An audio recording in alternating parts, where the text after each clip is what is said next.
유기화학 반응을 이해하는 것, 기본적인 유기화학 반응을 표현하고 어떤 유형이 있는지 한번 같이 살펴보겠습니다.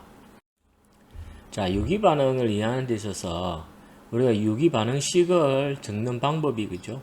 왼쪽에는 반응물, 오른쪽에는 생성물을 적고 그죠? 화살표로 표기하는 방법은 알고 계실 겁니다. 다음에 유기화학 반응에 여러 가지 종류가 있습니다. 치환, 첨가, 재검 이런 반응 그죠? 다음에 유기화학 반응이 즉 화학 반응이 일어나기 위해서는 새로운 결합이 만들어지고 어떤 결합이 기존에 있던 결합이 끊어지는 이런 과정의 종합체입니다. 그리고 이러한 결합을 끊고 생성하는 데에는 에너지가 필요하죠. 이렇게 이 결합을 해리하는 에너지, 본드 디소시에이션 에너지에 보고요.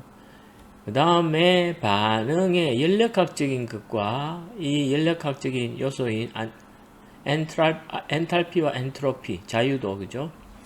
이것을 기준으로 해서 에너지 다이어그램을 에너지 도표를 그릴 수 있고 그 에너지 다이어그램을 통해서 반응의 발열, 흡열, 전이 상태, rate determine step, 반응 속도 결정 단계 이런 것을 이해할 수 있습니다.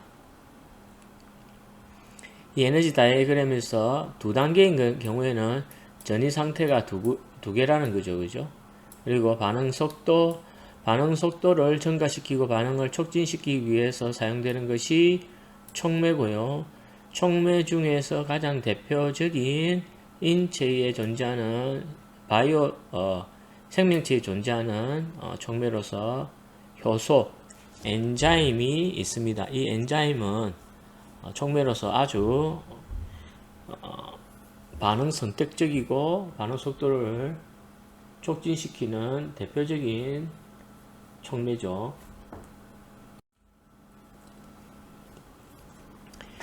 유기 반응을 적는 식은 유기 반응식은 일반적으로 단일 리액션 에러 그냥 하나의 화살표에 하나로 이렇게 표기합니다. 그죠?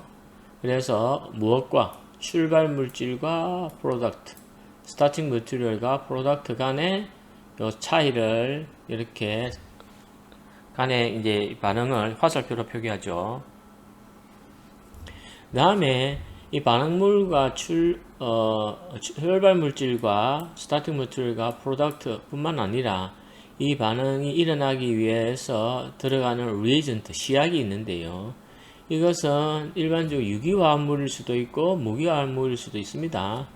그리고 어떤 경우에는 왼쪽에 적기도 하고 어떤 경우에는 화살표 위에 적기도 하고요.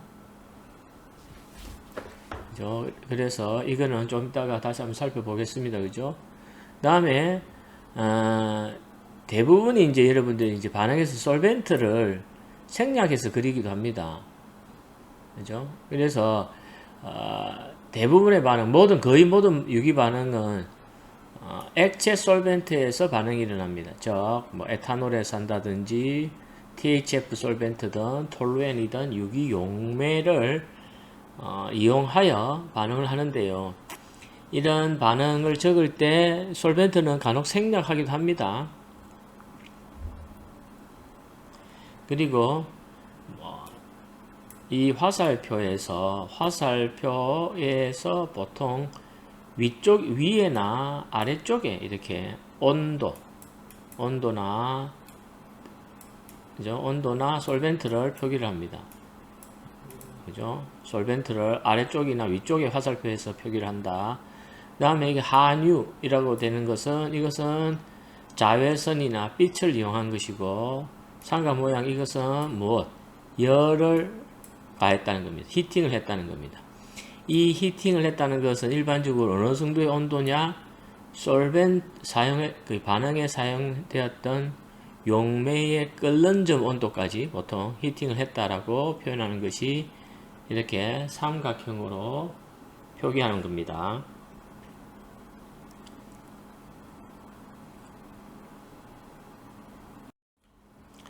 자, 반응을 할 때에 이 출발 물질이고요.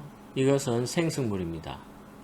이것은 출발 물질과 리에이전트를 A 플러스 B 리에이전트를 여기에 표기하기도 하고, 이러한 리에이전트 시약을 브로미네이션 시키는 것을 화살표, 반응 화살표 위에 표현하기도 합니다.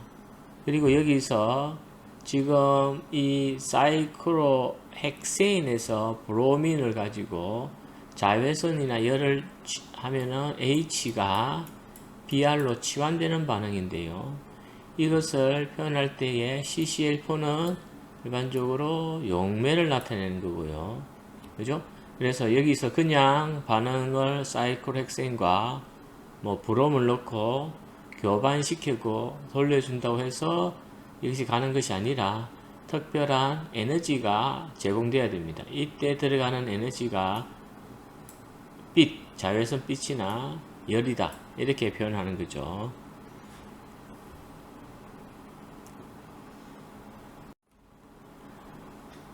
자, 그 다음에 두 개의 연속 반응 시퀀셜 리액션일 때는 얘네들이 여기에서는 이 시퀀셜 리액션이라는 것은 중간체를 그리지 않고 첫 번째 반응에서 되어서 중간체가 되고 두 번째에 어떤 반응이 진행된다 라고 표현할 때는 여기에 화살표 안에 여기에서 숫자를 표기합니다. 이 숫자는 다음과 같은 1과 같은 박스로 표기하기도 하고요. 1하고 괄호로 표기하기도 하고요. 어떤 경우에는 1하고 점으로도 표기하기도 합니다. 그래서 여기 앞에 있는 숫자는 순서입니다. 그죠?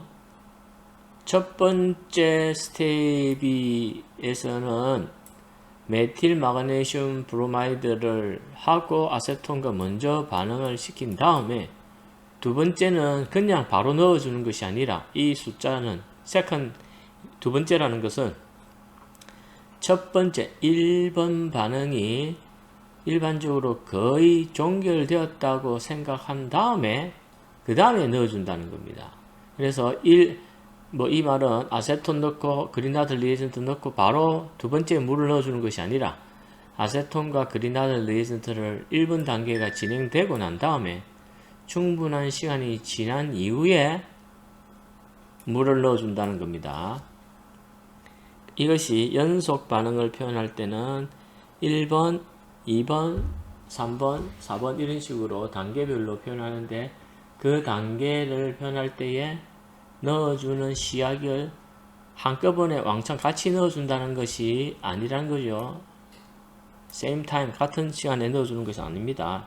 연속적으로 하나 넣고 첫 번째 단계가 끝나고 난 다음에 두 번째에 그 시약을 넣어준다는 겁니다.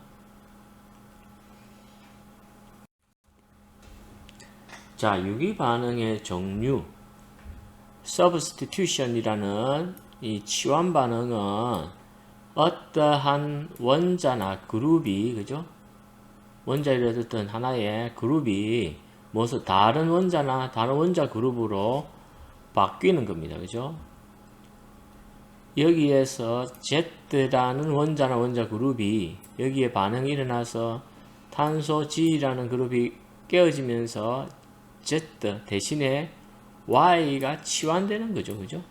이런 것이 일반적인 substitution reaction입니다. 치환 반응입니다.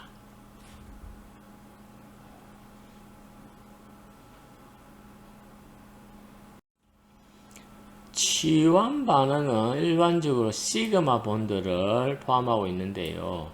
그래서 하나의 시그마 본드가 끊어지고 다른 데서는 새로운 시그마 본드가 생성됩니다. 그 어디에? 원래 그 끊어졌던 탄소 원자에.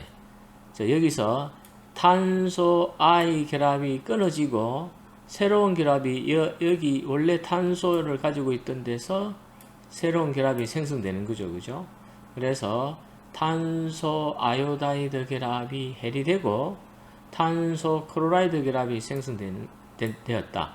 즉 아이오다이드가 들어갔던 클로라이드로 대체되었습니다. 치환되었습니다. 이것이 치환 반응입니다.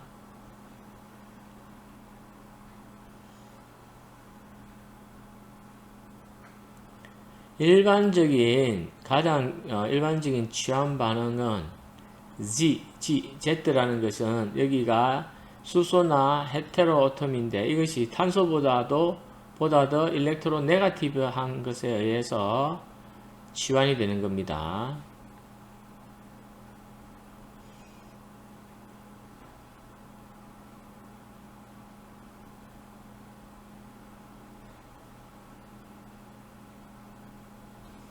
아래쪽에 보시면 첫 번째는 그랬고요. 아실클로라이드의 이 탄소의 Cl 결합이 끊어지고 여기 탄소의 산소 결합이 생성되었죠. 그죠? 원래 원자에서 결합이 끊어지고 다시 새로 생성됩니다. 그래서 이것이 교체가 되는 거죠. 무엇이? 클로라이드가 OH로 교체가 되는 반응이 치환 반응입니다. 자, elimination, 제거 반응입니다. 이 반응은 출발 물질에서 무엇을? 어떠한 원소나 어떤 그룹을 잃어버립니다. 그리고 하나의 파이 본드가 생성되는 거죠. 그래서 우리가 어떤 그룹 X와 Y가 떨어져 나가서 잃어버리고 이 떨어져 나간 자리에 있는 남은 전자들이 합쳐져서 새로운 파이 결합이 생성되는 것이 엘리미네이션 반응, 제거 반응입니다.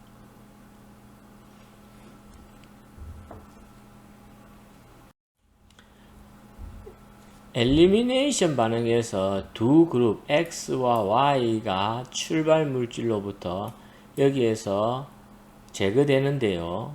이때에 제거될 때는 두 개의 시그마 결합이 끊어지고, 그죠? 여기 탄소 H, 탄소 브로마이드의 시그마 결합이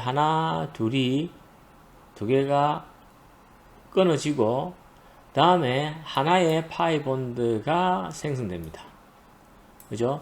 그래서 이것은 인접한 탄소가 인접해 있는 원자에 결합되어 있는 탄소, 수소, 탄소 브로마이드가 끊어지고 새로운 파이 결합이 생성됩니다. 가장 일반적인 엘리미네이션 반응은 우리가 엘리미네이션 반응에서 배우는 것처럼 X가 HY, 즉 HY는 헤테로아톰이나 탄소보다 더 전기염 성도가 큰 겁니다. 이 말은 나중에 보시면은 탄소보다 전기염 성도가 크다. 여기가 델타 마이너스 캐릭터를 가진다는 거죠. 그죠? 이 델타 마이너스 캐릭터를 가지는 것과 H가 같이 떨어져 나간다. 이렇게 보시면 되고요. 여기도 마찬가지로 H 탄소 수소 결합이 끊어지고 산소 결합이 끊어져서 물이 빠져나가는 데에 여기에 헤테로어텀인데 이 떨어져 나가는 이 헤테로어텀 옥시전이 탄소보다도 전기염 성도가 큽니다. 그죠? 그런 식으로 원자 조각들이 떨어져 나갑니다. 그래서 시그마 결합이 끊어지고 새로운 파이 본드가 형성되는 것이 제거 반응입니다.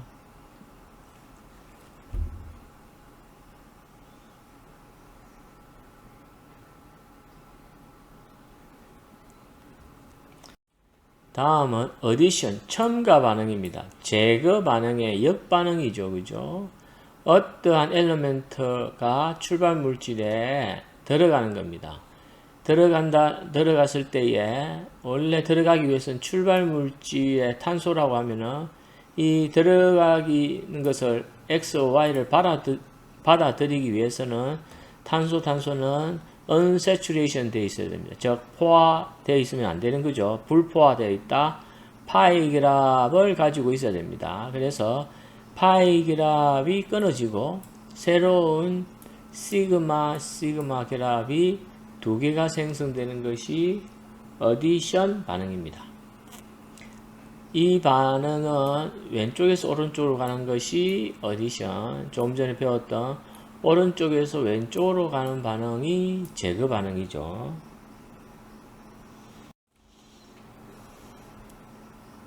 첨가, 어디션 반응에서 새로운 X와 Y가 출발 물질에 첨가되는 겁니다. L이 들어가는 거죠. 그죠? 그래서 하나의 파이 결합이 끊어지고 각각의 끊어졌던 이 전자들이 새로운 엘리먼트와 각각의 시그마 본드, 시그마 본드. 그래서 하나의 파이 결합이 끊어지고 두 개의 시그마 본드가 형성됩니다.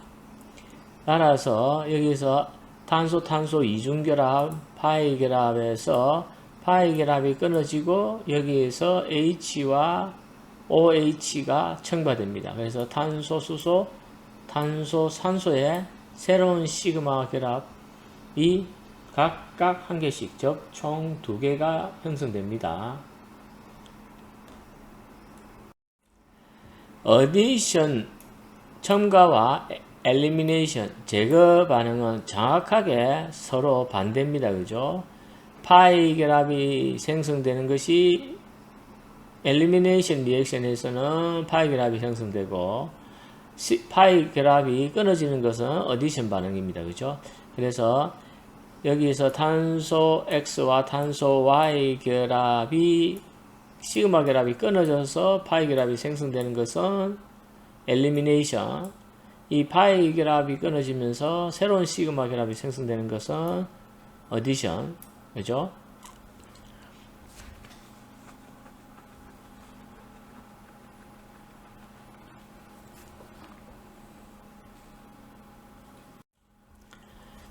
결합이 만들어지고 결합이 끊어진 해리되는 것은 우리가 이러한 것은 반응 메커니즘이라고 하는데요. 즉 어떠한 출발 물질에서 생성 물질로 반응이 진행될 때에 그 단계별로 표현을 할 건데요. 반응이 일어나는 정도를, 그 단계를 어떤 기준으로 새로운 결합이 생성되고 끊어지는 것을 어떻게 끊어지느냐로 기술한 것이 리액션 메커니즘입니다. 그죠? 어떤 결합이 끊어지고 형성되느냐, 어디서 출발 물질에서 프로덕트로 생성물로 변화되는 과정에서 그 과정을 표현한 것이 반응 메커니즘입니다.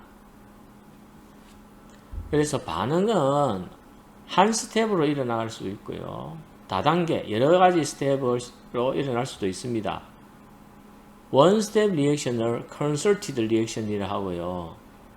얼마나 많은 결합이 생성되고 어떻게 끊어지는지 간에 이거는 다이렉트하게, 완벽하게 출발 물질에서 바로 중간체를 거치지 않고 생성물로 가는 것이 원 스텝, 단일 단계고요.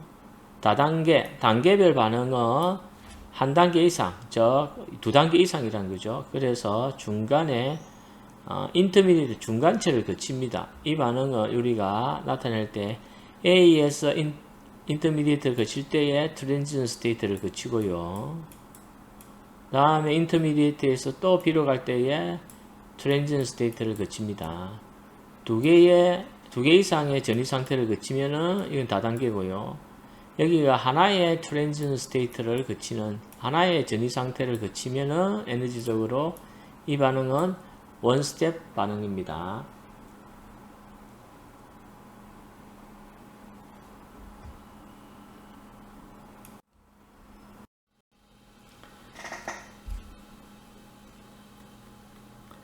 그리고 어떠한 경우에도 반응이 진행되기 위해서는 결합이 끊어지는 데는 두 가지 방법이 있습니다. 즉 A와 B가 연결되어 있는 이 결합은 공유 결합이죠. 그죠? 이렇게 생각하면은 결합선 하나에 전자 두 개가 있는 거죠. 그죠? 이 전자는 A도 공유하고 B도 공유하는데요. 이 A와 B를 연결하고 있는 단일 결합이 끊어지는 데에서 전자가 동일하게끔 각각에 나누어 갖는 것이 호몰리시스라고 합니다. 균등한 해리, 호몰리시스고요. 이렇게 해서 끊어지면은 A의 호전자와 B의 호전자로 나누어지게 됩니다. 하나의 일렉트론으로. 그런데 일반적으로 우리가 유기화학에서 배우는 반응들은 여러분들이 치환 반응이든 첨가 반응이든 이와 같은 호전자 반응은 많지는 않습니다. 이에 반해서 A와 B 중에 전자가 이렇게 되어 있는데 A 또는 B가 모두 다 가져가는 겁니다. 이와 같은 경우 불균등하게 끊어지는 거죠. 이것이 헤테롤리시스 불균등 해리입니다. 그래서 A와 B 사이의 결합이 헤테롤리시스를 하면은 A 또는 B에, 그죠? A 또는 B의 전자를 모두 다 가져가서 마이너스 이온 상태가 되고요. 전자를 잃어버렸던, 즉 가져가지 못한 한쪽은 반대쪽은 플러스 양이온의 조각으로 나타납니다. 그러면 전자가 이 A와 B 중에 어느 쪽이 마이너스 이온을 가져갈 거냐는 둘 중에 무엇이 전기 음성도가 전자는 어디에 위치하느냐 보다 더 전기 음성도가 큰 원자 쪽으로 가게 됩니다. 그래서 호몰리시스와 헤테롤리시스는 모두 다 에너지를 요구하죠. 끊어주기 위해서는. 이게 결합이 끊어주기 위해서는 외부의 에너지를 해서 에너지로 이 AB 분자를 가격해야 AB 분자 결합이 A와 B 원자에 이루고 있는 결합이 해리됩니다. 그래서 호몰리시스는 떨어졌던 반응 중간체가 호전자이기 때문에 전하를 가지고 있지 않고요. 헤테롤리시스는 중간체가 떨어져서 나오는 것이 마이너스 플러스 이온으로 있는 전하를 가진 중간체를 생성하게 됩니다. 자, 그래서 싱글 일렉트론의 움직임은 반머리 구분 화살표라고 표현하는데 half headed curved arrow, 그죠? 여기가 머리가 반만 있습니다. 있고 구분 화살표, 즉 호전자가 된 거고요. 근데 full headed curved는 여기에서 화살표가 두 개로 표현되어 있는 그죠? 이것은 전자 두 개가 이동하는 거고 반머리 half headed는 전자가 하나를 이동하는 것을 표현하고 있습니다. 즉 여기에 가까이 전자가 하나는 A 쪽으로 호전자, 그죠? 하나는 B 쪽으로. 그래서 A 호전자, B 호전자로 해서 두 개의 싱글 일렉트론이 각각 하나씩 생성되는 거고요. 그 다음에 풀 헤디드 같은 경우 A와 B 중에 무엇이 B가 A보다도 전기 음성도, 일렉트로 네가티비티가 큽니다. 일렉트로 네가티비티가 큰데요. 그러면은 이 두 개의 전자가 A 쪽으로 모두 다 가져가서 B 쪽으로 죄송합니다. B가 마이너스 이온을 가지게 되고 A는 전자를 잃어버리기 때문에 플러스 양이온으로 이와 같은 것이 헤테롤리시스고 전자 이동은 풀 헤디드 커버드 에러로 이걸로 표기를 합니다. 그래서 우리가 대부분의 유기화학 1, 2, 3에서 배우는 반응에서 메커니즘을 그릴 때는 다음과 같은 full headed curved arrow로 전자의 이동을 표현하죠.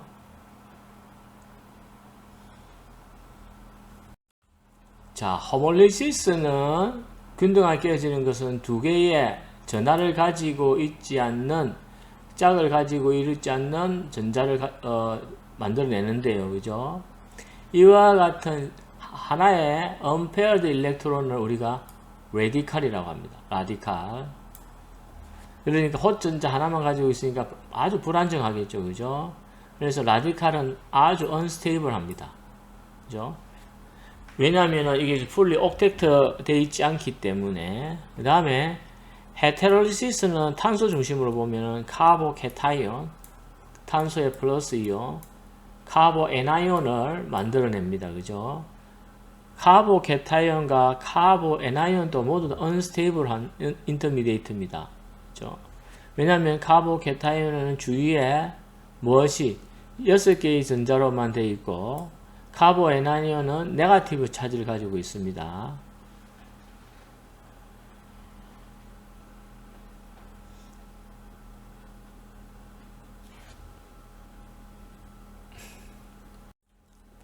자, 여기서 보시면 호몰리시스를 보면은 떨어질 때 A와 Z가 떨어지는데, 호몰리시스는 각각의 헛전자를 하나씩 가져가기 때문에 half-headed arrow로 표기를 합니다.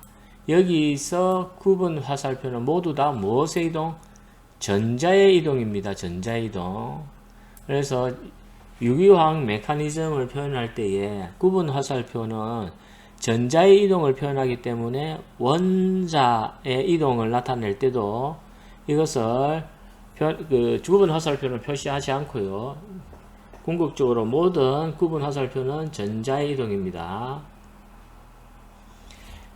헤테롤리시스는 fully headed, C와 G에서 G가 전기음성도가 크다 하면은 이쪽으로 들어갈 거고요. 그래서 탄소가 만약 G가 전기음성도가 크면 여러분 델타 마이너스고 탄소는 델타 플러스가 되겠죠. 그죠? 여기서 탄소 G에서 전기음성도가 큰 G 쪽으로 가져가기 때문에 G가 마이너스 이온, 그리고 생성되는 것은 카보캐타이온이고요.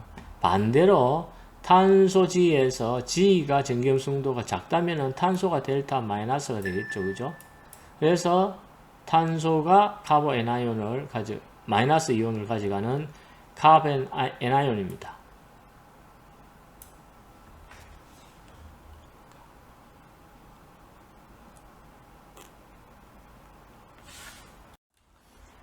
자, 라디칼과 카보캐타이온은 일렉트로파일합니다. 전자가 부족하니까 전자를 좋아하겠죠. 그죠? 카보애나이온은 뉴클레오파일입니다. 탄소가 마이너스 전자를 가지고 있는, 이것은 전자를 잘 주기 때문에 이것은 전자를 주는 뉴클레오파일로 작용할 거고요. 얘네들이 뉴클레오파일로 작용하고요. 카보캐타이온과 라디칼은 옥텟트라는 전자를 받아들이겠죠. 그래서 일렉트로파일로 작용을 합니다. 즉, 라디칼과 카보캐타이온은 전자가 부족하기 때문에 일렉트로파일, 카보애나이온은 전자 론페어를 가지고 있고, 그죠? 론페어 비공유 전자선을 가지고 있어서 전자를 줄 수가 있습니다. 그래서 카보애나이온은 뉴클레오파일, 친액체로 작용을 할 겁니다.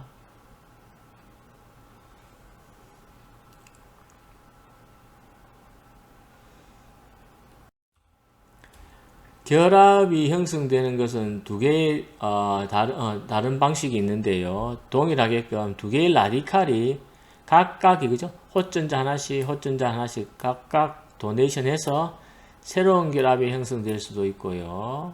그죠? 하나의 일렉트론을 각각의 도네이션해서 두 개의 라디칼이 각각 하나씩 전자를 해서 새로운 결합을 형성할 수도 있고,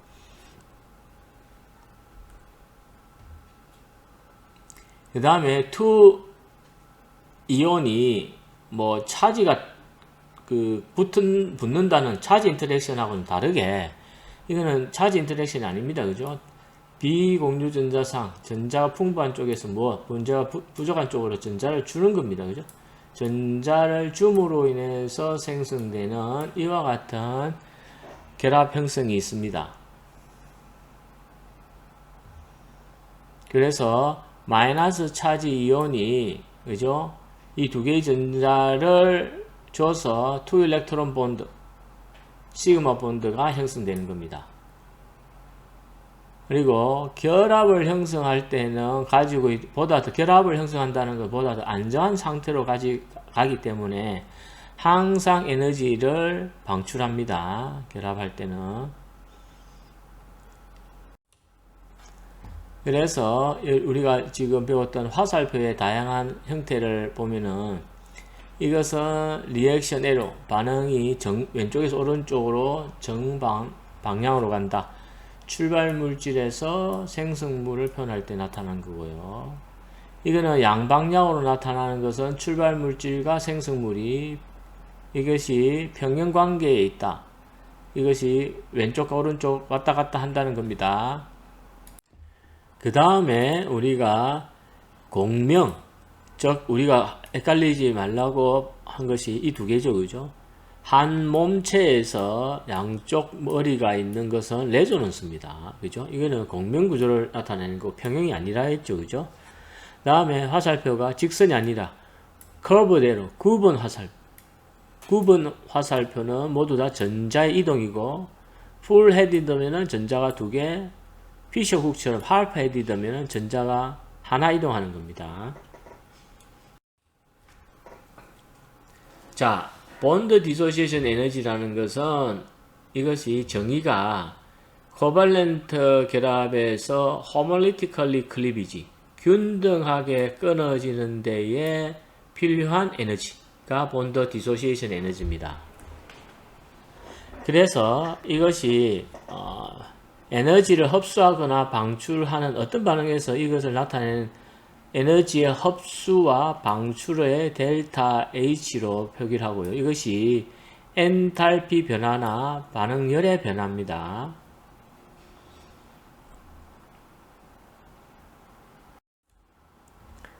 에너지를 흡수하거나 방출하는 데에 우리가 표현한 것이 델타 H라 했죠. 그죠? 그래서 뭐 일반 화학이나 물리화학에서도 배우겠지만 우리가 유기화학에서는 심플하게 델타 H의 개념, 즉 플러스라고 하면은 에너지를 흡수하는 흡열 반응 엔도서믹입니다. 엔도서믹. 다음에 델타 H가 마이너스면은 에너지가 방출되는 엑소서믹입니다. 발열 반응입니다. 그래서 전체 본드 디소시에이션 에너지가 델타 H인데 각각 결합해서 그죠 일어나는 것은, 그런데 여기서 계산한 값은 모두 다 호몰리시스입니다. 균등하게 공유 결합이 끊어지고 형성되는 겁니다. 그래서 호몰리시스에 의해서 끊어지는데 필요한 에너지가 본드 디소시에이션 에너지입니다.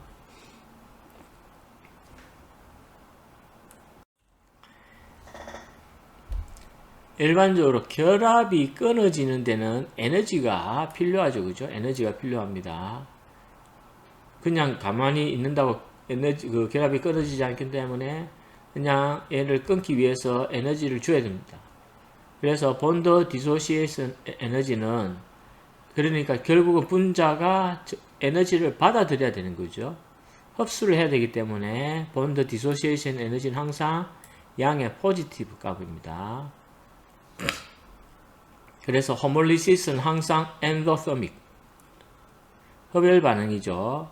반대로 본드 포메이션 항상 에너지를 릴리즈합니다.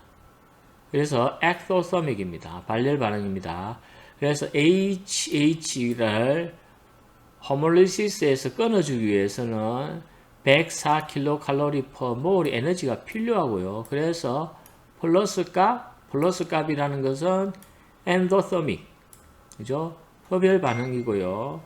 그런데 이 H원자와 H원자의 헛전자가 만나서 새로운 결합을 형성합니다. 결합을 형성할 때는 에너지를 방출합니다. 그래서 델타 H 값은 마이너스 값이고, 마이너스 값은 에너지를 방출하는 거기 때문에 엑소서믹 발열 반응입니다.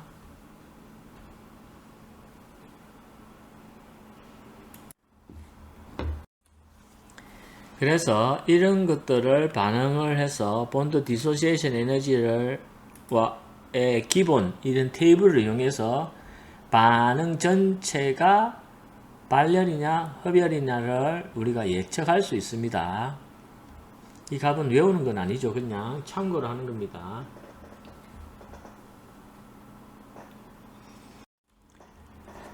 자, 본드 디소시에이션 에너지를 비교했을 때, 그죠?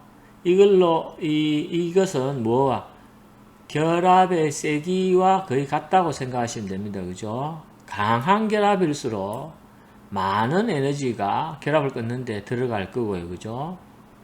그래서 이러한 것들이 본드 디소시에이션 에너지는 이 주기율표상에서 아래로 내려갈수록 이것은 쉽게 잘 끊어집니다. 본드 디소시에이션 에너지가 적게 든다는 겁니다. 그리고 이 말은 이것은 왜냐하면 탄소 결합 길이와 관계 있어요. 결합 길이가 짧으면은 사이즈가 작죠, 그죠? 결합 길이가 아이오다이드는 큽니다, 그죠? 이래 아이오다이드 원래 사이즈가 크기 때문에 결합 길이가 길죠. 결합 길이가 길면은 에너지가 끊는데 적게 들어갑니다. 그래서 할로젠의 사이즈가 증가하면 증가할수록 결합 길이가 증가하고 결합 세기는 약해지고 그리고 에너지도 적게 들기 때문에 본드 디소시에이션 에너지는 감소하죠. 그죠? 감소합니다.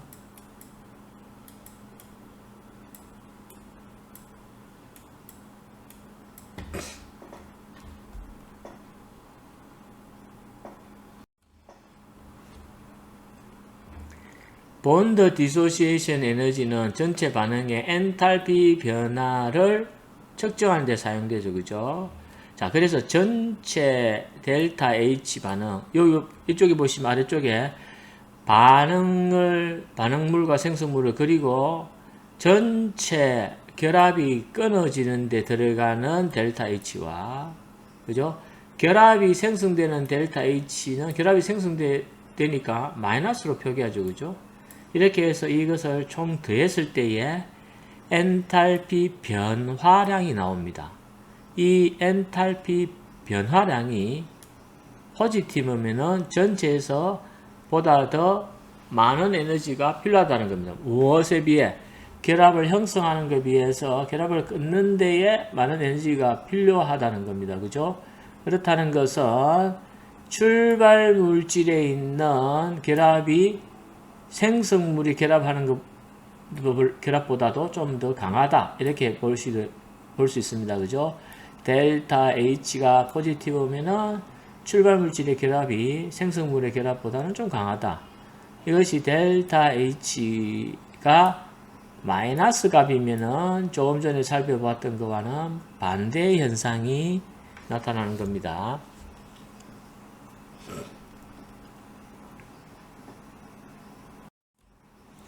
자, 그래서 조금 전에 우리가 살펴봤던 테이블을 가지고 전체 델타 H를 계산할 때 들어가는 것은 이건 일반학에서도 배웠죠. 그죠? 탄소 클로라이드가 끊어지면서 탄소 옥시전 OH 결합이 생성되고요. 그죠? 그 다음에 여기서는 산소 H가 끊어지고, 그죠? 이 HCl이 새롭게 생성됩니다. 그래서 결합이 끊어지는 거 한번 볼게요. 끊어진 거 CClOH, CClOH가 끊어지니까 무엇이 끊어지는데 에너지가 필요하죠. 본드 디소시에이션은 플러스 값입니다. 그죠? 그래서 각각의 전체가 198kcal/몰이고요. 결합이 형성되는 것은 탄소, 산소, 그죠? 탄소, 산소, HCl. 여기가 본드 디소시에이션 에너지 값을 찾아서 결합이 형성되므로 값은 마이너스입니다. 그래서 전체가 마이너스 199kcal/몰인데 이 첫 번째 본드 브레이킹의 토탈량 에너지와 본드 포메이션의 토탈 에너지 값을 두 개를 더하면은 전체에는 마이너스 1kcal/몰입니다. 델타 H가 마이너스 값이므로 이거는 엑소소믹 발열 반응입니다. 그래서 에너지를 내어줍니다. 이것은 무엇을 뜻하느냐면은 출발 물질의 결합을 끊는 것이 생성물의 결합을 형성하는 것보다는 쉽다는 거죠. 약하다는 거죠. 이게 즉 출발 물질 전체가 생성물의 결합보다는 약한 결합이다. 이런 걸 알 수가 있습니다.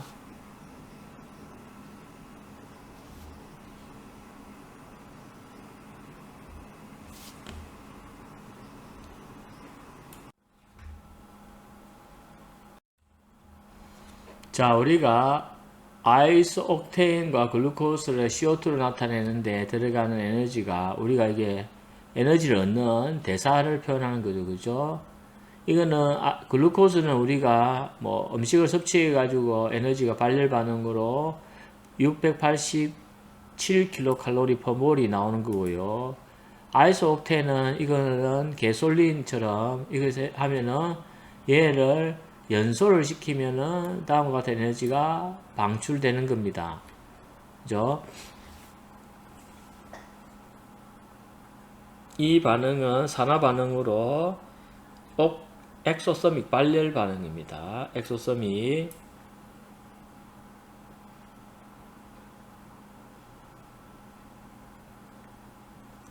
이것이 에너지를 방출하는 이유는 생성물의 결합 세기가 반응물보다도 강하기 때문에 이렇게 에너지를 방출합니다.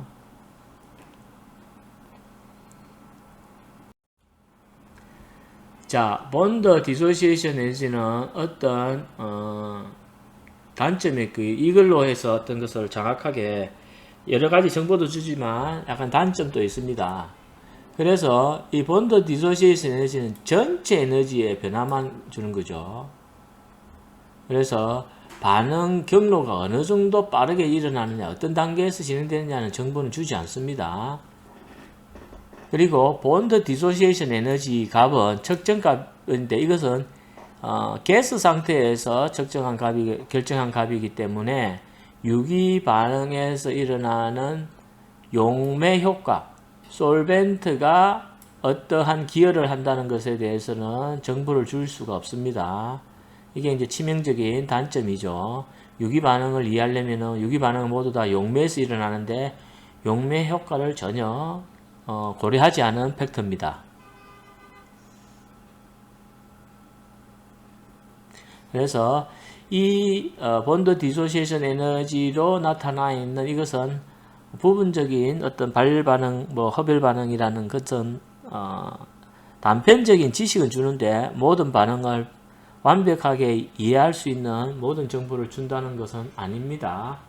그런 것은 단점이 있고요.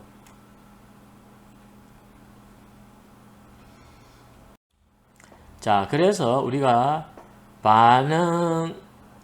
유기 반응에 적는 방법, 그 다음에 치환, substitution, addition, elimination과 같이 유기 반응의 종류, 이런 반응이 일어날 때는 결합이 생성되고 해리된다.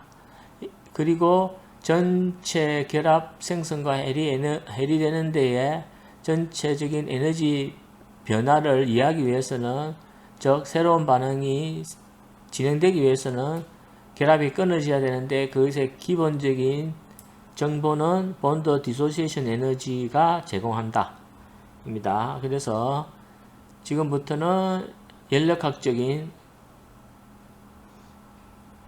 요소에 대해서 한번 살펴보겠습니다. 자, 서모다이나믹인데요. 실질적인 반응은 이것이 일어날 때에 연력학적으로 일어나는 두 가지 고려해야 될 건데, 연력학적인 요소와 원래 스테이트, 에너지 상태, 그 다음에 이 반응 속도, 카이네틱스를 해야 되는 겁니다. 그래서 서모다이나믹은 평형과 관계 있는 거고요. 반응이 출발 물질과 생성 물질 중에 상대적으로 어느 쪽이 많이 생성될 거냐, 에너지적으로 어느 쪽이 많이 상대적인 평형의 관계에 있는 거고요. 이 카이네틱은 반응의 속도입니다. 아시겠죠? 그죠? 그래서 우리가 어떤 반응이 안정한 쪽으로 다 잘 진행되기 때문에 이 반응이 이렇게 진행된다고 설명하는 것은 서모다이나믹 이펙트를 중요시하게 설명한 것이고요. 이 반응이 굉장히 빨리 진행되기 때문에 다른 것에 비해서 이쪽으로 진행된다라고 반응을 설명할 때는 카이네틱 이펙트가 주 요소로 설명하는 겁니다. 그래서 반응 속도는 평형상수에서 표기를 하는데, 그죠? A와 B와 C와 D가 생겼을 때 반응해서 평형 반응했을 때 반응물의 농도와 생성물의 농도에서 반응물의 농도가 크면, 그죠? 이게 평형상수 1보다 크면은 프로덕트 쪽으로 많이 간다는 거고, 반대로 1보다 작으면은 출발 물질 쪽으로 반응이 선호된다는 것이 어느 쪽으로 반응이 보다 더 선호될 것이냐를 나타내는 것은 어떻게 보면은 평형상수에 의해서 알 수가 있죠.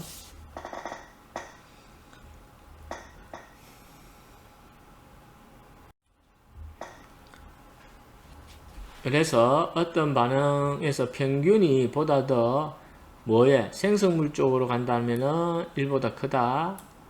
그죠? 그 다음에 평형을 나타낼 때는 반응물과 생성물의 상대적인 양을 나타내고 이러한 것의 에너지의 전체적인 차이를 나타내는 것이 깁스 프리 에너지입니다. 그죠? 이거는 전체 에너지의 차이, 여기에서는 델타 H뿐만 아니라 자유도까지, 그죠? 엔트로피까지 포함되어 있는 겁니다. 프리 에너지는.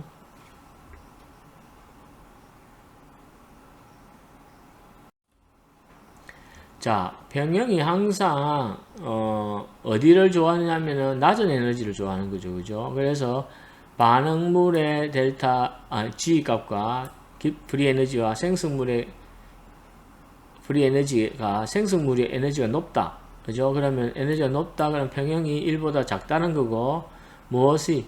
그러니까 보다 더 안정한 반응물 쪽에 평형이 치우치는 거고요. 반대로 생성물의 프리 에너지가, 깁스 프리 에너지가 반응물보다 낮다고 하면은 평형상수는 1보다 클 것이고요. 이거는 평형은 생성물 쪽으로 많이 치우친다는 겁니다. 깁스 프리 에너지의 변화가 0보다 크면 플러스 값이면 무엇의 출발 물질, 깁스 프리 에너지 값이 마이너스 값이면은 생성물 쪽으로 평형이 치우쳐져 있다. 고 생각하시면 됩니다.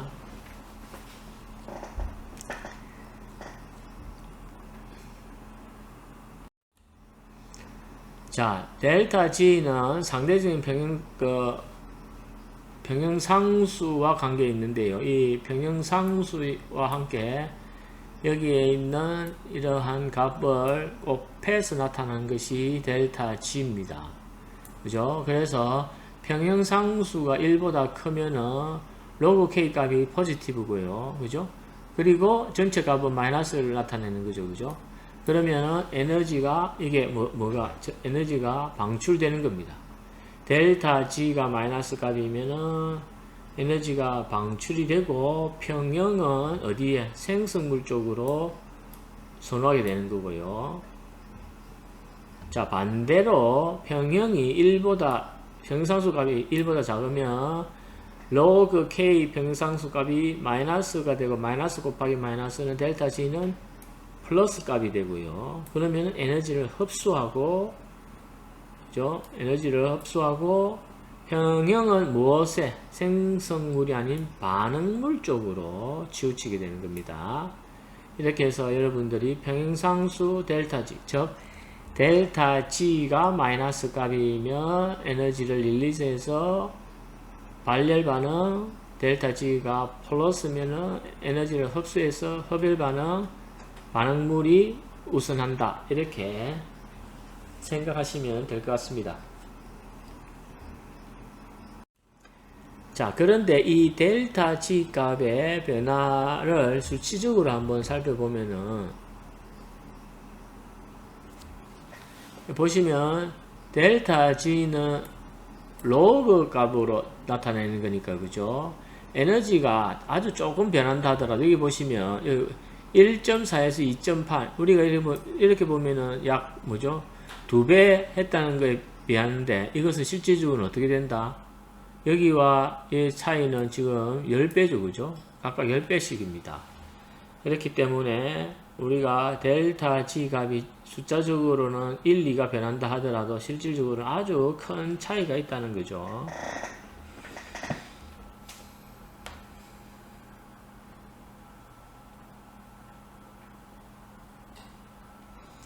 여기서 보시면 A와 B에서 우리가 임의로 보면 델타 G가 한 마이너스 4.2 정도만 나더라도 생성물이 반응물보다도 10의 3성, 그죠? 그러니까 1000배 정도가 있다는 겁니다. 그러니까 99.9%가 거의 B로 존재한다는 거죠, 그죠? 그래서 델타 G가 한 4.2 정도 되면은 99.9%의 평형이 이동되어 있는 거다, 한쪽으로. 요 정도 값은 알아두시는 게 델타 G 한 4.2, 99.9%.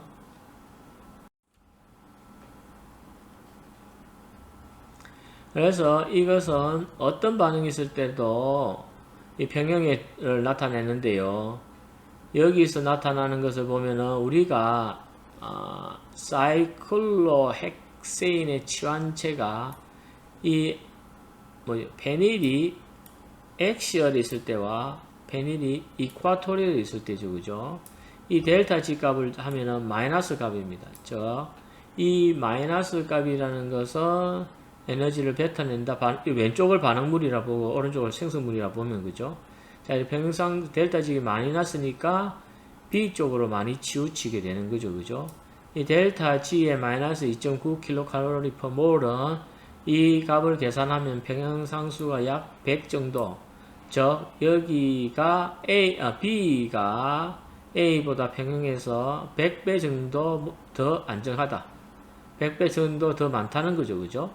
이렇게 해서 이 두 개의 에너지 차이를 알면, 그죠? A와 B의 깁스 프리 에너지의 차이를 알면은 무엇을 우리가 어느 화합물이 어떤 컨포머가 보다 더 평형에서 많이 어느 정도 많이 존재하는지에 대한 정보를 알 수가 있습니다.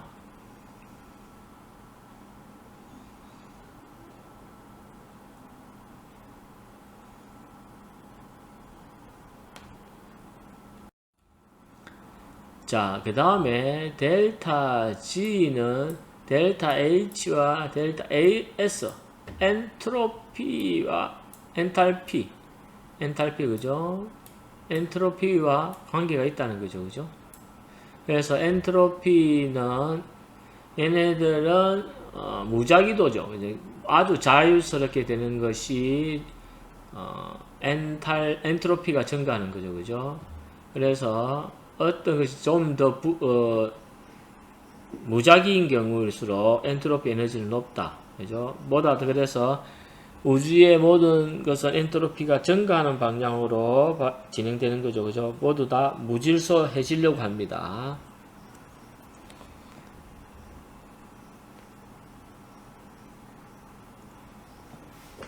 여기서 가스 몰레큘러, 기체에 있는 것은 리퀴드보다도 좀 더 무질서해요. 자유롭고, 그죠? 그 다음에 사이클릭 몰레큘, 고리 화합물은 사이클릭이 아닌 것보다는 리스트릭합니다. 결합 로테이션이 약간의 제한을 받고 있는 거죠. 그래서 사이클릭 고리 화합물은 사슬 분자보다, 그죠? 엔트로피가 낮다라고 우리가 알 수 있습니다. 자, 델타 S 엔트로피가 플러스 값일 때는 생성물이 보다 더 디스오더 됩니다. 그러니까 무질서합니다. 그죠? 반응물보다. 그 다음에 마이너스 값이면 생성물이 덜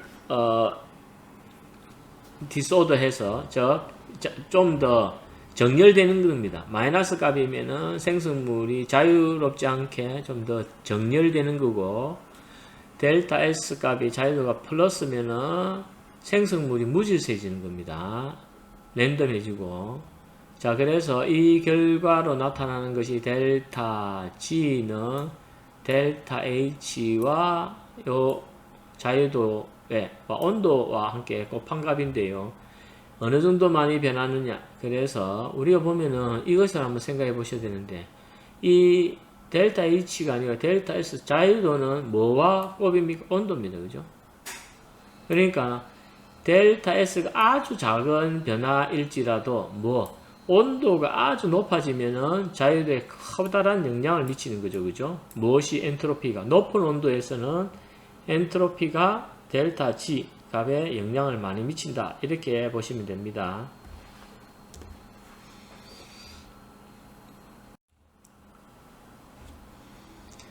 그리고 전체 에너지 체인지는 델타 G는 그죠? 이렇게 좀 전에 살펴봤고요.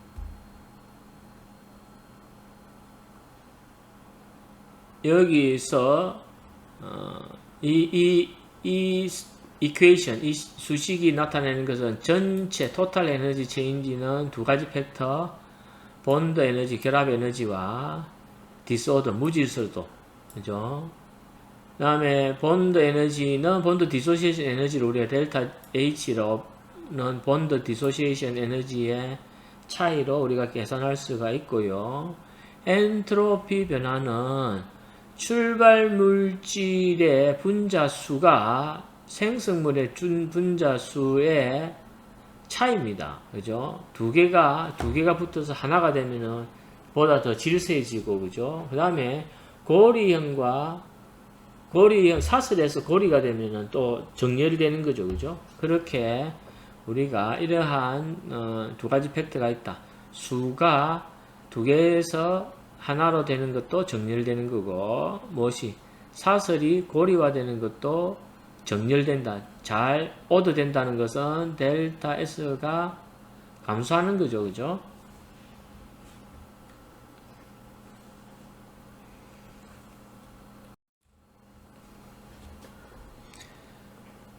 자, 그래서 하나의 분자가 해제되어서 하나의 리액턴트가 두 개의 프로덕트로 분리되었습니다. 이것은 엔트로피 무질서가 증가했죠. 그래서 프로덕트 엔트로피가 무질서도가 증가하고 무질서도가 증가하기 때문에 자연스럽게 생성물 쪽으로 선호되고요. 여기는 지금 사슬인데 여기가 고리화되었습니다. 좀 더 구속되어 있고 자유도가 떨어지죠.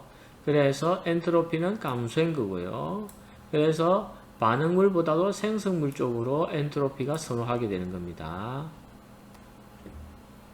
그래서 대부분의 경우에서는 이런 유기 반응에서는 이게 높은 온도에서 반응이 진행되지 않는 경우에는 얘네들이 델타 요거는 어느 정도 너무 작기 때문에 이 온도가 낮은 온도면 그죠? 이게 아무리 크더라도 곱하니까 별 영향을 못 미치는데 높은 온도에서 이것이 아주 중요한 효과로 인자로 영향을 미칩니다. 즉 높은 온도에서 델타 S가 아주 중요하다. 낮은 온도 같은 경우에는 이것처럼 T 곱하기 델타 S가 무시할 정도로므로 델타 G는 델타 H랑 거의 유사하다. 이렇게 알아두시면 될 것 같습니다.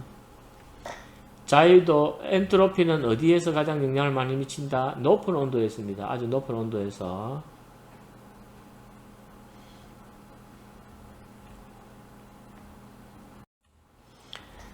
자, 그리고 이 반응이 일어나는 데 표현하는 것이 에너지 다이그램입니다.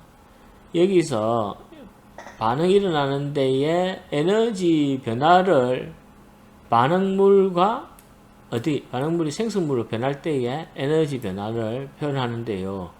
에너지는 Y축으로, 그죠? Y축. 다음에 반응물과 생성물로 가는 쪽은 여기는 리액션 코디네이터는 X축으로 나타냅니다. 왼쪽에서 오른쪽으로 가면 갈수록 반응물에서 생성물 쪽으로 간다는 거고요. 여기서 표기를 했는데 반응물의 조합과 생성물의 조합이 왼쪽 오른쪽으로 표기했고요. 반응물의 전체 에너지가 이 상태라면 생성물의 전체 에너지 상태는 여기라는 겁니다. 이 반응물과 생성물의 에너지 차이가 델타 H죠. 그죠? 델타 H. 그런데 반응이 일어나기 위해서는 반드시 반응물과 생성물의 에너지보다도 반드시 높은 상태의 에너지인 전위 상태를 거치게 됩니다. 그래서 반응물의 에너지에서 생성물과 반응물보다 높은 전이상태 에너지를 거쳐서 생성물로 간다. 이것이 표현한 것이 에너지 다이어그램인데요. 반응물에서 전이상태로 가는 때에 필요한 에너지가 액티베이션 에너지, 활성화 에너지입니다. 반응물과 생성물에서의 에너지 차이가 델타 H, 그죠? 그래서 얘네들이 반응물보다 생성물 에너지가 높으면은 열을 흡수했죠, 그죠? 이래서 이것은 엔도서믹이고요, 그죠? 다음에 반응물에서 생성물에 비해서 에너지를 방출했습니다. 이거는 엑소서믹입니다. 그런데 이 두 반응이 엔도서믹이든 엑소서믹이든 보시면 활성화 에너지, 액티베이션 에너지가 아주 크다고 봅니다. 그러면은 이 베리어를, 이 트랜지션 스테이트를 넘어가는 데에 많은 에너지가 들겠죠. 그래서 이것은 반응이 느립니다. 반응이 느리다고 이야기하고요.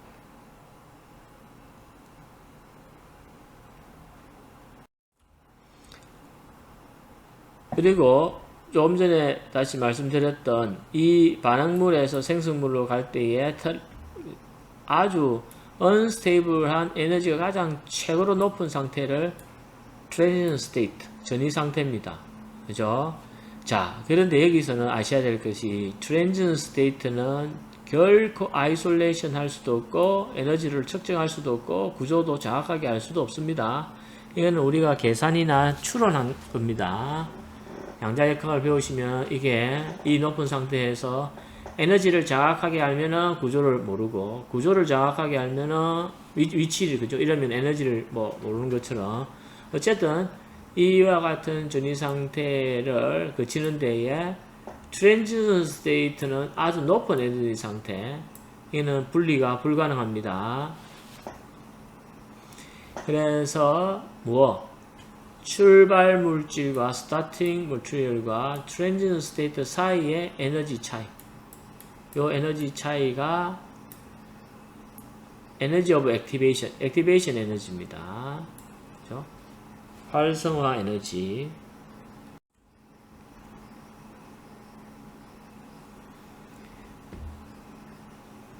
그래서 액티베이션 에너지는 뭐에 반응이 일어나기에 필요한 최소한의 에너지죠, 그죠? 그래서 적어도 이 반응이 일어나기 위해서는 이 액티베이션 에너지보다도 최소한 이 정도의 에너지는 줘야 이 베리어를 넘어갈 수 있죠, 그죠? 그래서 액티베이션 에너지가 크면 클수록 아주 많은 에너지가 필요합니다. 결합을 끊는데. 그래서 반응 속도가 느리다 라고 알 수가 있습니다.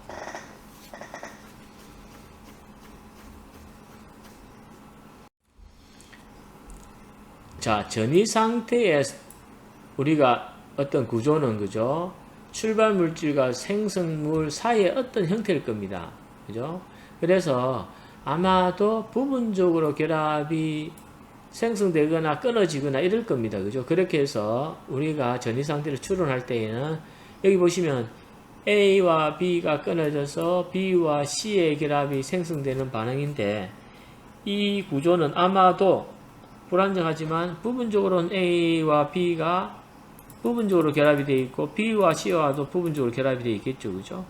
그리고 여기서 보시면 반응물에서는 C가 마이너스 캐릭터, 생성물에서 부분에서는 A가 마이너스 차지를 띠고 있기 때문에 전이 상태는 A와 C 모두 부분적인 마이너스 차지를 나타내는 델타 마이너스 상태라 있을 겁니다, 그죠? 이렇게 해서 나타나고요. 이런 상태를 가상으로 그려주고 우리가 박스를 치면서 뭐로 전이 상태를 표기하냐면 위첨자로 슈퍼스크립트에 더블대거, 그죠? 더블대거로 이렇게 표기를 하는 것이 트랜지션 스테이트입니다.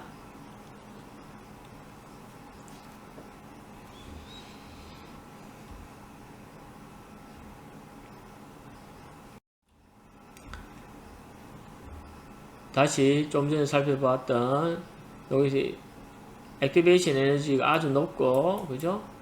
델타 H가 이게 플러스 엔도서미 액티베이션 에너지가 크므로 반응 속도는 느리다.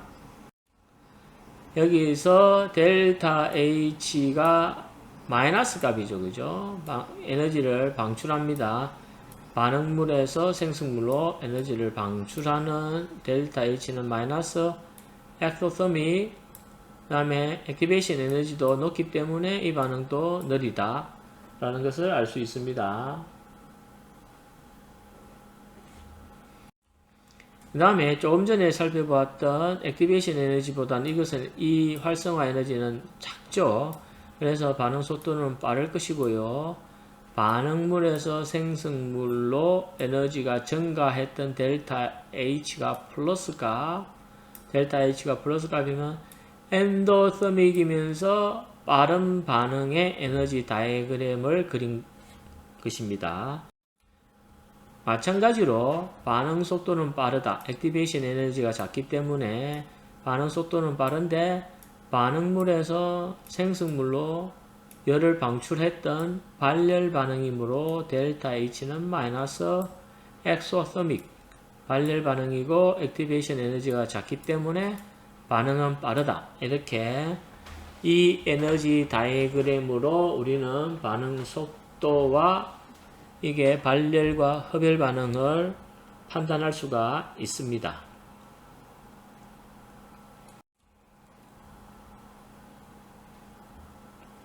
그죠?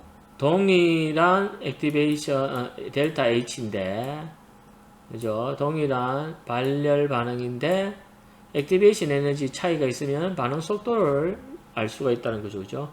왼쪽이 반응 속도가 훨씬 빠르고 오른쪽은 반응 속도가 느립니다. 자, 그러면 두 단계 반응 메커니즘에서 에너지 다이어그램을 그린다고 하면은 첫 번째 A와 B의 단일 결합이 끊어지면서, 그죠? 끊어지면서 A가 전기음 송도가 큰 쪽이라고 생각하고 A가 전자를 모두 다 들고 가서 A-와 B+의 상태가 존재합니다. 그 다음에 B+가 다음 단계에서 C-와의 전자를 받아서 새로운 B-C 결합이 생성될 겁니다. 그래서 에너지 다이어그램은 각각의 스텝, 여기서 이쪽으로 가는 스텝, 여기서 이쪽으로 가는 스텝을 그려야 됩니다. 그래서 두 개의 다이어그램을 컴바인 한 것이 투스텝 반응인데요. 그래서 각 스텝은 각각의 에너지 배리어, 여기도 에너지 배리어, 여기도 에너지 배리어를 가지고 있습니다. 그리고 각 스텝은 에너지 배리어를 가지고 있기 때문에 즉 각각의 전이 상태, 트랜지션 스테이트를 가지고 있기 때문에 에너지 배리어도 각각을 가지고 있다는 거죠. 그죠? 그래서 A에서 A-B 결합이 끊어지는 반응은 얘네들이 에너지가 필요할 거죠. 그죠? 외부에서 에너지를 줘야 되기 때문에 여기선 델타 H가 플러스 에너지가 엔도서믹이죠. 엔도서믹이고 그 다음에 A와 여기 반응물과 생성물을 갈 때에 거치는 트랜지션 스테이트를 거치고요. 이 트랜지션 반응물과 트랜지션 스테이트의 에너지 차이가 액티베이션 에너지입니다. 그 다음에 이렇게 생성되어 있던 B+와 C-에서 B의 양이온과 그죠? C 음이온이 만나가지고 BC 결합을 형성합니다. 이 반응은 반응물보다 첫 번째 반응물에 있는 것보다 생성물의 에너지가 낮으므로 델타 H는 마이너스 발열 반응이고요. 이 두 개의 에너지 상태에서 이것을 일어나기 위해서 일어나는 것이 트랜지션 스테이트가 존재하고요. 이 트랜지션 스테이트를 넘어서 반응이 진행되게 됩니다.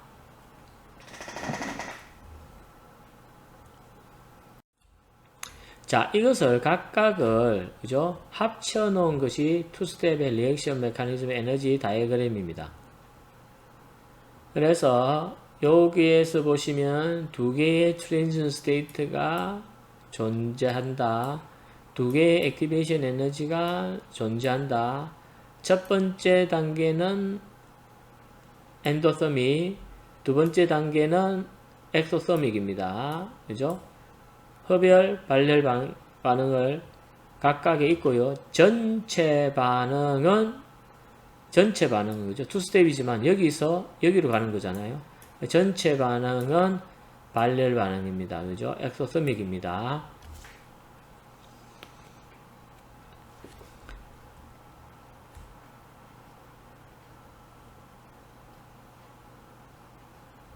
그 다음에 이 중간에 있는 이 머물고 있는 단계, 이거 안정해야 되는 거죠. 이것이 단계가 중간 단계입니다.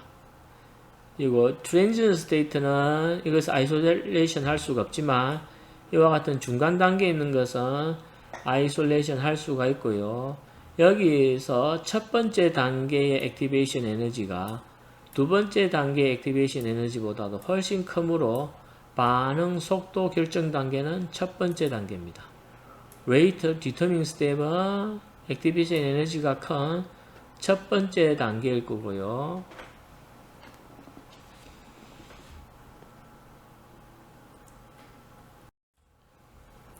자, 그러면 좀 전에 살펴봤던 것은 에너지 다이어그램에서 카이네틱은 반응 속도를 나타내는 건데요.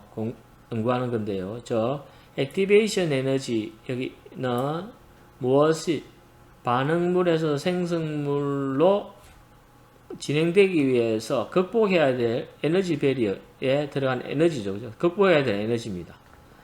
저 액티베이션 에너지가 높으면 높을수록 이 배리어를 넘어야 되는 것이 그죠? 많은 에너지가 들어가기 때문에 즉 낮은 산을 넘는 것이 빠르다 이렇게 생각하시면 됩니다. 그죠? 활성화 에너지가 작은 것이 반응이 빠르고요. 액티베이션 에너지가 높으면 크면 반응은 느립니다.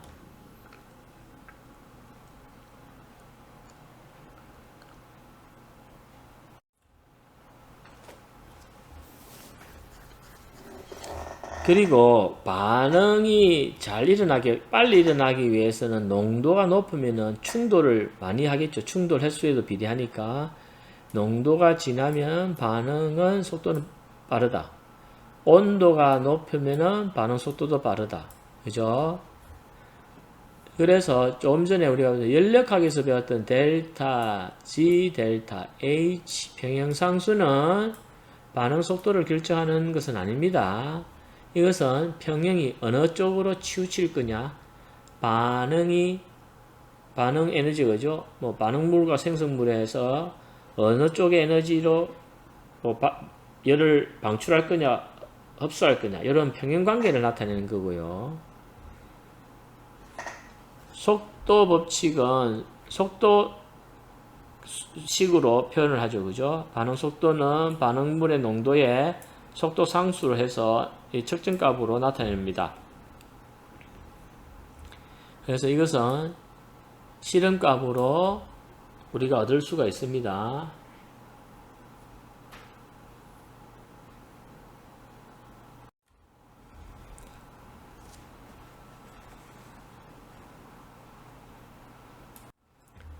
그래서 빠른 반응은 반응 속도가 빠르다. 그죠? 반응 속도가 빠른 것은 속도 상수가 클 거고요. 다음에 느린 반응은 반응 속도 상수가 레이트 콘스탄트가 작을 겁니다. 레이트 콘스탄트 K와 에너지, 액티베이션 에너지는 얘네들이 서로 상호 변환이 가능한데요.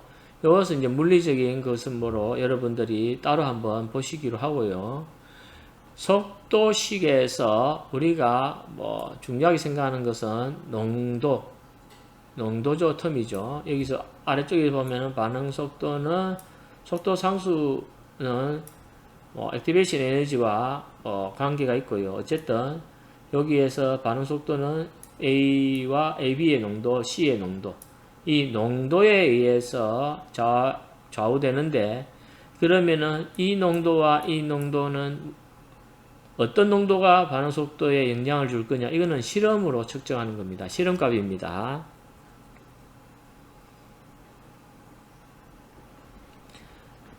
그리고 반응 속도식은 뭐만, 이 반응물의 농도만 결정하는데요.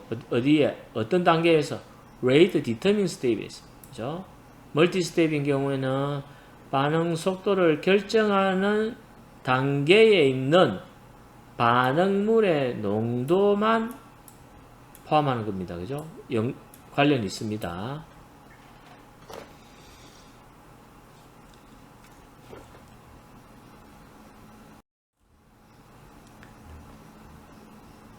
그래서 두 단계에 있을 때에는, 그죠? 어떤 데는 가장 느린 레이트 디터미는 스텝과 빠른 스텝이 있고요. 그죠? 그런데 레이트 디터민 스텝, 반응 속도 결정 단계보다는 빨리 일어날 수는 절대 없다. 멀티 스텝에서. 그래서 어떤 반응이든지 무엇이 결정하느냐, 가장 느린 반응이 반응 속도를 결정한다. 레이트 디터민 스텝, 이런 것은 액티베이션 에너지가 훨씬 높은 느린 반응이 반응 속도를 결정합니다. 그래서 첫 번째의 스텝이 레이트 디터민 스텝이고, 두 번째가 있을 때에 무엇이, 얘네들이 반응 식은 레이트 디터민 스텝의 출발 물질의 농도만 관계가 있고, 여기에 있는 농도는 전혀 관계가 없죠. 그죠? 이것이 반응 속도식입니다.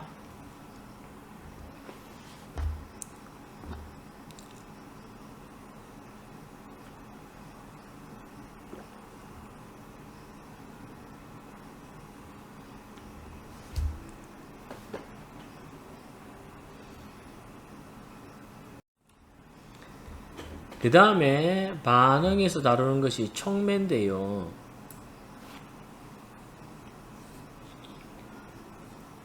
어떤 반응은 촉매가 없으면 절대 반응이 잘 일어나지 않는 경우도 있고, 촉매가 없으면은 어떤 일정한 속도 이상으로 우리가 원하는 화합물을 얻을 수가 없는 경우가 많습니다. 그래서 촉매라는 것은 우리가 여러 가지 배웠겠지만 반응 속도를 빨리 해주는 겁니다. 그죠? 그래서 이것은, 이 촉매는 소진되지도 않기 때문에 반응에서도 변하지도 않고 다시 이것이 리커버 돼야 됩니다. 그래서 이 생성물에도 나타나지도 않고 반응물하고도 의해서 소진되지도 않습니다. 그리고 그래서 반응이 진행되는데 반응물과 생성물이 있는데, 어쨌든 활성화 에너지, 트랜지션 스테이트를 촉매가 있을 때와 촉매가 없을 때의 전이 상태가 다릅니다. 아시겠죠? 여러분 아셔야 되는 게, 이렇게 생각하시면 되는데요. 전이 상태가 여기가 A가 있습니다. A가 있다고 칩시다. 그죠? 이 A가 있을 때의 에너지는 아주 높은데요. 전이 상태 이렇게 보시고요. 전이 상태가 에너지가 높은데, 여기에 촉매가 있습니다. 촉매는 A의 전이 상태에 있는 A라는 원래 구조에서 부분적으로 촉매가 결합하고 있다고 치겠습니다. 잠시 결합하고 있다. 이 전이 상태는 원래 촉매가 없는 전이 상태보다 에너지가 훨씬 낮아지는 겁니다. 그래서 촉매가 있을 때는 반응 속도가 훨씬 빨라지고요. 촉매가 없을 때는 얘네들이 반응 속도가 느려집니다. 그래서 전이 상태에 의해서 반응이 진행되면 다시 촉매는 떨어져 나가서 또 새로운 형태의 또 다른 전이 상태랑 같이 만나게 되고, 어쨌든 그래서 촉매는 소진되지는 않고요. 반응물로도 생성물의 구조로도 들어가지도 않습니다. 다만 전이 상태의 에너지를 보다 더 안정화시켜 주는 것이 촉매의 역할이다. 이렇게 생각하시면 됩니다. 이것에 촉매에서 가장 많이 사용되는 것이 우리가 생명체에서 다루는 있는 효소입니다. 바이오케미칼 촉매인데요. 이것은 아미노산으로 여러 가지로 묶여져 있는 효소인데요. 여기서 보시면 만일에 이렇게 생각, 조금 전에 살펴봤던 여기가 A와 B가 있어가지고 이것이 substrate가 반응물이 생성물로 이렇게 두 개로 쪼개지는 생성물이 있다고 쳤을 때 그냥 촉매 없이 들어가는 트랜지션 스테이트는 에너지가 훨씬 높은데 이 엔자임이 감싸고 여기서 부분적으로 이렇게 연결되어 있는 상태의 트랜지션 스테이트가 되면은 활성화 에너지가 훨씬 낮아지고요. 그래서 반응이 굉장히 빠르게 일어납니다.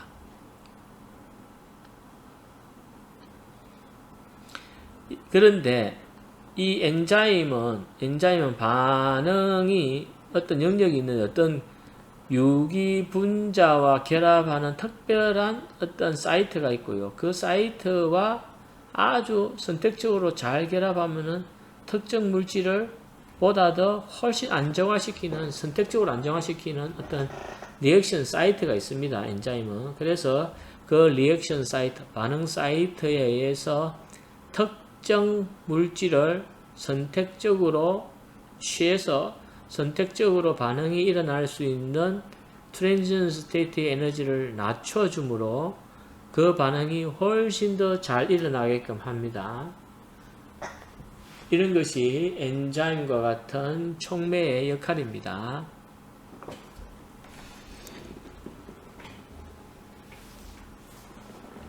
이렇게 해서 유기반응의 기본적인 기초에 대해서 한번 같이 살펴보았습니다.